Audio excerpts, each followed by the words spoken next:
HarperCollins presents The Spa Break by Hannah Doyle. Read by Katie Sherrard. Chapter 1. Predictably, I've spilt coffee down my shirt already. I only know this because the train is so busy that I'm being pressed up against one of the doors, and in a bid to avoid my face nestling into somebody else's armpit, I've tilted my head down. It's afforded me a bird's eye view of the stain. It's not even 9 a.m. In my haste to get on this train, I sort of forgot that I'd be travelling at rush hour. At what age will I be able to drink a beverage without spilling some down myself? Not 29, that's for sure. The stain, I decide, looks familiar. I stare at it some more and realise that it's the exact shape of the Sydney Opera House, which is something. As we pull into the station, the horde of commuters become so eager to alight that I'm squished further into the door, legs digging into the hard lines of my suitcase, which I may have overstuffed with books for the trip. Why does rush hour turn people into monsters?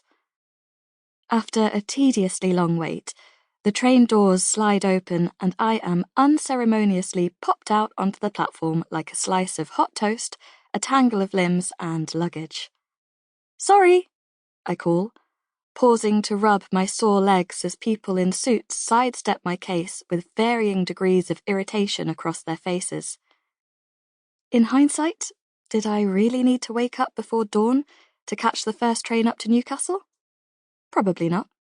But I was way too excited about the next 7 days to show any form of restraint. A spa break with my two best friends. Who cares if I'm checks time, literally hours too early to check in? This is just the start of my great big escape, and I intend to make the most of every last second of it. Positively giddy, I pause to admire the station. I love train stations. Just me? Probably. The constant ting of announcements, the clack-clack of wheels on the track, the dramatic architecture, the pigeons. "Bugger off out the way, will you?" This huff comes from a disgruntled man in pinstripes as he barges past. "You will not dampen my spirit," I reply exuberantly, although I do also move out of the way because no one wants to be the moron causing obstructions in the train station. I roll my shoulders back and make my way with purpose to the taxi rank. There's a snaking queue which I join, and while I'm there, I take the opportunity to appreciate the beautiful building. Grade 1 listed, opened by Queen Victoria in 1850. And then I feel something wet land on my shoulder. Did someone just water bomb me? I look around in shock, my shoulder suddenly very, very wet.